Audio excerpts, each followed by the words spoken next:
To those of you who don't know me, I'm Dr. Tom, an 86-year-old retired heart surgeon. I've traveled the world not only as a doctor, but as an adventurer and explorer, and I've encountered things beyond anyone's imagination. My journeys have taken me to the far corners of the earth, where I've faced legends, mysteries, and yes, horrors. Today I'm going to tell you about one of the most terrifying experiences of my life. The day I stepped foot into the infamous Snake House of Iraq. It was a sweltering summer when I first arrived in Iraq. I had heard rumors of an old abandoned house deep in the desert, known only as the Bait al-Hayat, or the House of Serpents. Locals whispered about it, claiming no one who entered ever came back. Being the adventurer I am, naturally, I couldn't resist. With nothing but my gear and a local guide who refused to accompany me beyond a certain point, I set off. The house itself was crumbling, ancient, with vines twisting around its walls like the very serpents it was named after. The moment I stepped inside, I felt the temperature drop. It was unnaturally cold, considering the desert heat outside. I should have turned back then, but curiosity got the better of me. As I explored the dusty, decaying halls, I began to hear faint hissing sounds, like a chorus of snakes slithering through the walls. At first, I thought it was just my mind playing tricks on me, but then I saw them. Serpents. Dozens of them, creeping out of the cracks in the floor, the walls, even the ceiling. Their black, beady eyes stared at me as if they were waiting for something. I tried to remain calm, but the sheer number of them was overwhelming.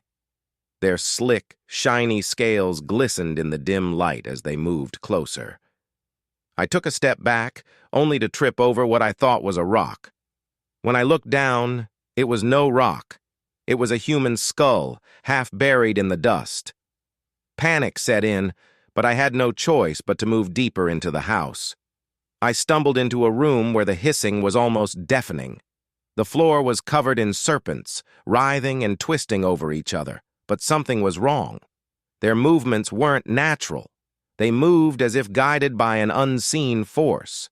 And then I saw it, something I still struggle to explain to this day. In the middle of the room, towering above the mass of serpents, was a figure, an ethereal, ghostly shape. It seemed to be made entirely of smoke, shifting and morphing. Its eyes were glowing red, and as I watched in horror, the serpents seemed to merge with this figure, becoming part of it. I realized then that these were not ordinary snakes.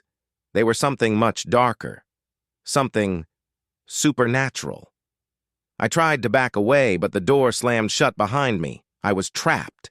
The figure moved closer, its smoky tendrils reaching out towards me. I could feel the cold seeping into my bones.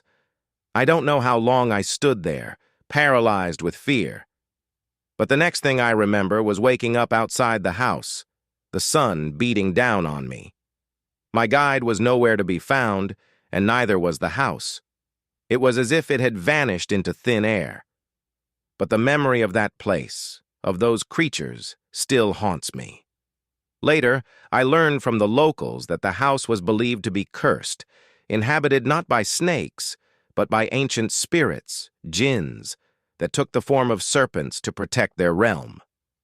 They said anyone who disturbed the house would be taken, consumed by the spirits within.